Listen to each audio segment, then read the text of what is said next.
Hello and welcome to a Firstpost POV. It's been more than 24 hours since that deadly Air India plane crash in Ahmedabad. The flight, which was headed to London, crashed within a minute after taking off towards London. It plunged to the ground and exploded into a fireball. 242 people were on board that flight and one person miraculously survived. More than a day later, we have more questions than answers about what happened. Was it a technical issue? Was it something that could have been avoided? Was it something that was out of everybody's control? We don't know what happened to this airliner. To try and answer some of these questions, let me introduce my guest, Mr. Marco Chan, who's a global aviation analyst and a former pilot himself. Thank you so much, Mr. Chan, for speaking to Firstpost.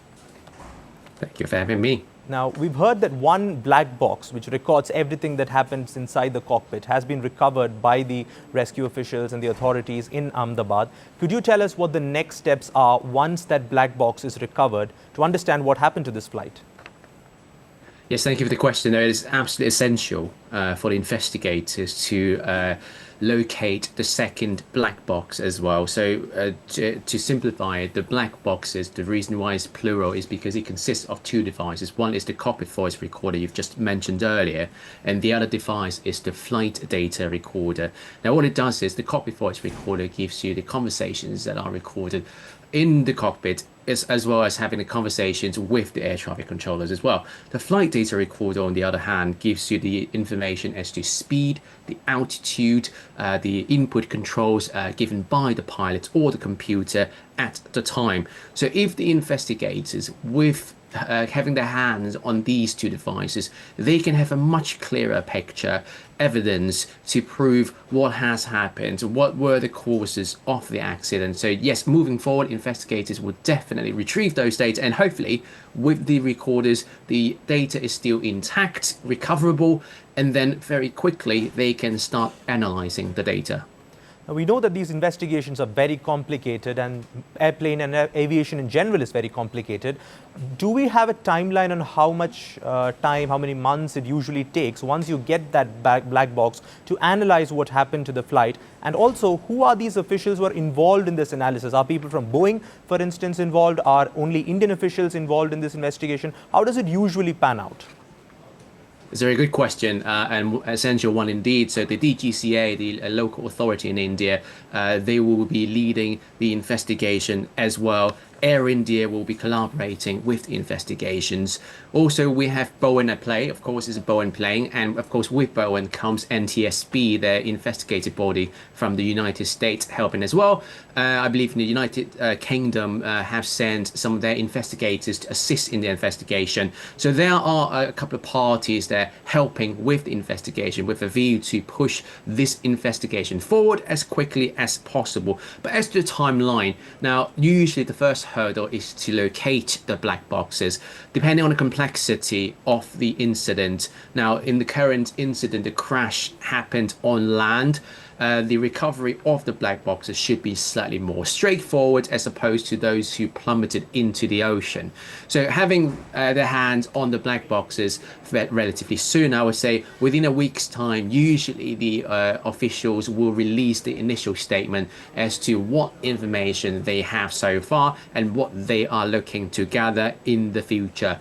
Now, of course, then an investigation goes forward, a lot of interviews going on, interviewing different parties at airport, air traffic controllers, residents nearby perhaps, and the first responders. Now, usually in the first 3 months, you get sort of an intermediate statement, if you will. It doesn't give you the actual result from the report, but they will be telling us what information they have gathered and what analysis will be carried out. As to the final comprehensive report, it really depends on the complexity of the case. It can range from anywhere from 12 to 24 months. So it really depends on that case. But yes, 12 to 24 months is something that we're looking at. Right. Now let's take a step back and look at the crash itself. And I know this is not ideal, because the pictures are not really of great quality. One of them is a CCTV footage, which is extremely grainy, and the other appears to have been shot on a mobile phone. Again, the plane is far away. You can't really make out exactly what's happening. But having seen those videos, and I'm sure you've been asked this many times, what do you think went wrong in those seconds after the plane took off that led it to plunge within just 39 seconds into the ground? What's your assessment? No, thank you for the question. No, and quite rightly pointed out as you did as well. We don't have too many footages, and even with those footages, they aren't that clear. So we don't want to make too many hypotheses. However, the investigators quite likely can narrow it down to three possible scenarios to look at. The first scenario, now, if you look at the footage, it's quite clear the aircraft has lost its ability to climb, so a loss of lift. Now, there are usually two reasons for a loss of lift. One is the wings aren't working properly. Now, what do we mean by not working properly when the wings are intact? It could be due to a wrong configuration of the wing. Now, what we mean by wrong is usually in takeoff scenario, we usually have the flaps extended. So the flaps is basically to increase the surface area of the wings to make it fly better in a simple sense. Now, I can't see that from the footage very clearly, but there are some experts out there who seem to have identified the fact that the flaps aren't extended. Like I said, the resolution's poor. I can't confirm that, but that could be a possibility to look into. Second possibility is engine failure. Now, if the engine isn't working to capacity that it should be working at, the aircraft obviously don't have the power to climb any further. We usually have two different types of engine failures. One I categorize as a feasible one, i.e. one you can see, you can identify with our human eyes, i.e. with a bird strike, for example, or damage to the engine. Usually you see fire and smoke coming out of the engine. Didn't quite see that in the footage, which led to people to believe it could be a second category, which is one with an internal issue, i.e. one with a computer fault or problem with fuel supply. So if the fuel isn't pumped into the engine correctly, they could have lost the lift. Now, similar incidents have happened in London Heathrow Airport back in 2008 with British Airways 777. Just seconds before landing, the fuel supply was cut short because of a clock in the system, and the engine couldn't have enough fuel supply to generate the power required, and it plummeted into the ground. Luckily, there weren't any fatalities back then, but that could be a sort of similar case in this current scenario. But of course, being an internal one, we don't really know what's going on inside the aircraft. Now, the third scenario, now, this I have seen from media reports. They aren't verified. So remember, this is just a report at this stage, is that the aircraft didn't actually use the full length of the runway to take off. Reportedly, the aircraft took off from intersection. What it means is the runway distance is cut short. When you have a shorter runway distance, the takeoff power will have to be greater because it has to achieve a certain speed for the aircraft to lift off. So that could be something to look into as well. You mentioned the runway thing. I think a couple of those reports were updated to show that the full runway was indeed used, as I think the clarification came out. But I'd like to speak about two of those things you mentioned. The first was the issue of the flaps, which have to be deployed during takeoff and landing, as we've read. And the other was the engine failure. Let's talk about the flaps first. When the pilot deploys those flaps for takeoff, is it usually the call of the pilot within the cockpit, or is there something that nudges him to do it? Maybe like a digital cue or a checklist within the cockpit that asks him to do this, or is it something that pilots just have to do on their own? So it's a combination of all. First of all, let's talk about the takeoff scenario. What we usually have is a flow as in what certain procedures, what buttons we have to press at a certain time. Now, usually the flaps is set either during taxi or just before they start taxiing. So depending on the procedures from the airline. So the flaps are usually set by what we call the pilot monitoring. Usually there are minimum two pilots in there. One is the pilot flying, the person is flying the plane, and the other person is to monitor the actions. The pilot monitoring will usually set the flaps, in that case, according to the pre-calculated takeoff performance beforehand. Now, then it is usually followed up by checklists.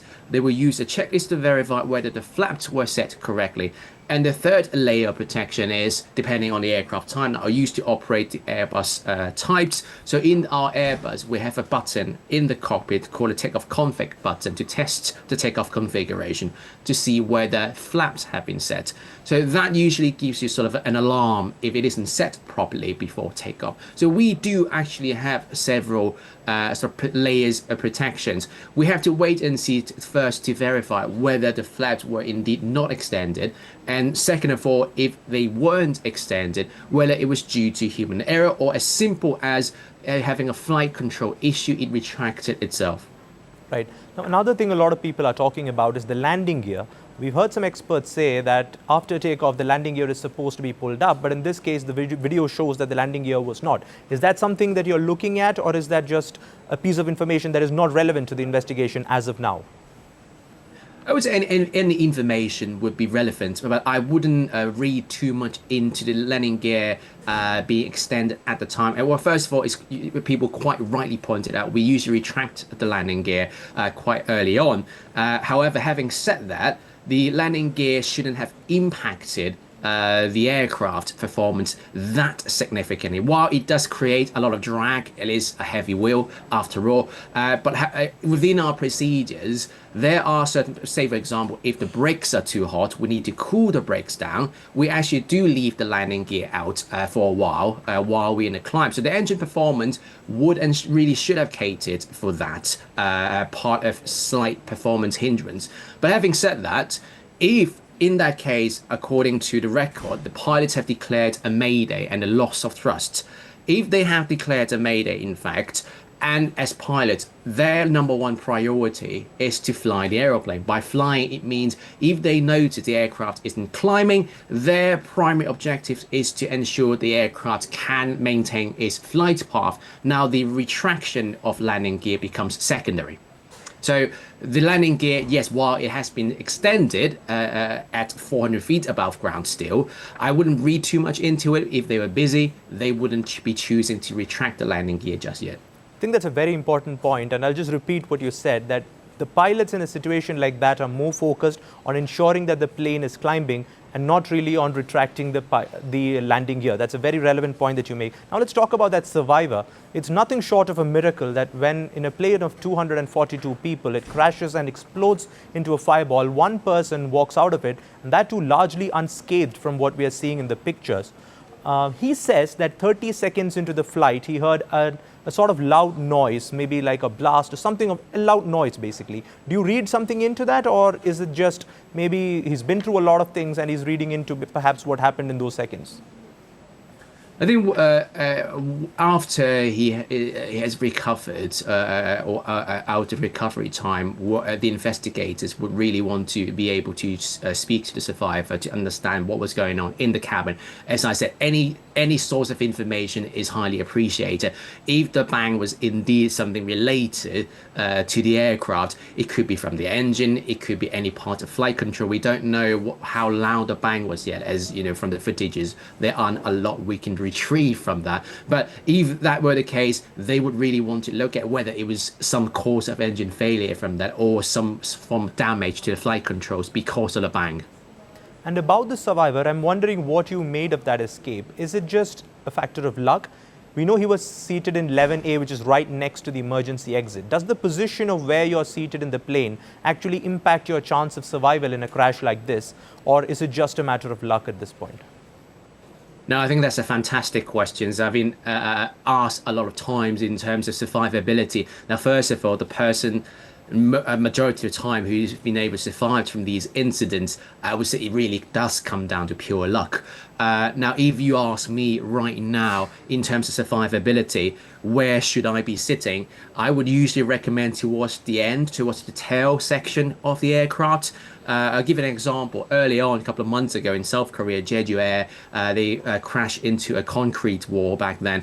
The two persons who survived were sitting at the very back of the aeroplane. And there are researchers out there who have proved the fact that sitting at the tail end does increase survivability. Now, the fact that this particular survivor was sitting at the mid to front section next to the emergency exit, I would say it really did come down to pure luck.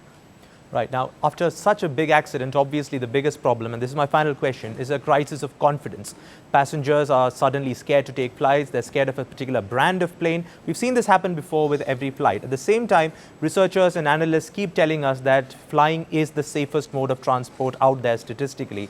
So as a former pilot yourself, how do you rebuild that confidence after a crash like this? Is it about a thorough investigation? Is it about reaching out to passengers? What's the way to go forward for the aviation industry? Now, you've raised some really good suggestions there, and I think they should all be done. Investigation, while of course you have to remain fairly diligent with the investigation, but it has to be quick to restore the confidence. I would say everyone plays a part in this, not just the parties involved, the regulators around the world, airlines around the world, the manufacturers, their crew, pilots and cabin crew. They want to instill an image to say, please be confident with us. The transport mode in terms of with the plane is perfectly safe. I mean, having said that, incidents and accidents do happen, unfortunately, but like I said, if we look at it from a probability point of view, it is rather low compared to other forms of transportation, say cars, for example. And we also like to remind the passengers as well, pilots and cabin crew, they go through rigorous training. Pilots in particular, they go through these simulator training check rides to simulate these failure scenario every 6 months. So the training standard is indeed really high around the world. Right. This accident just 24 hours ago is when it happened, so things are still fresh in the minds of people. There's a lot of shock. There are likely a lot of questions, and like I said, there are more questions than answers at the moment. We'll wait for the official investigation to find out and conclude what exactly happened. But in the meanwhile, thank you so much, Mr. Marco Chan, for giving us some insight into what could have gone wrong yesterday in Ahmedabad. Thank you so much for speaking to First Post. Thank you.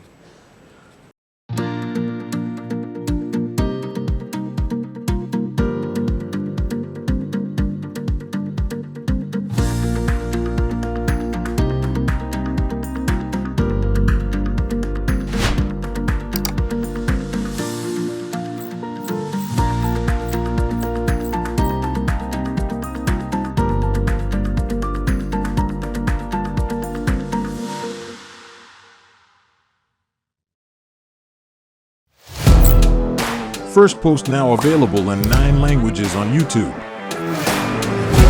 English, Stands at $36 trillion. French, Le FMI, comme German, Geschäftsführenden Direktor, Hindi, $30 trillion ka kaiju.